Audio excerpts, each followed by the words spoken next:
Hello viewers, সবাই কেমন আছেন?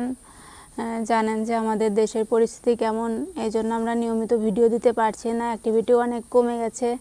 আজকে হঠাৎ দেখতে পাচ্ছি যে বরবটি গাছে কয়েকটা বরবটি হয়েছে।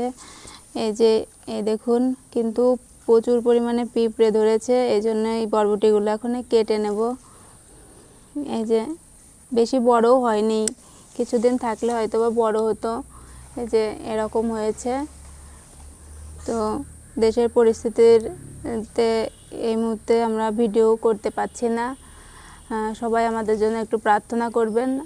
বেশ কিছু ফুলও ফুটেছে দেখছি, এখান থেকে আশা করি কিছু বরবটি পাওয়াও যাবে। আর এই যে আমি আরও কয়েকটি তুলছি, দেখি কয়েকটা হয়।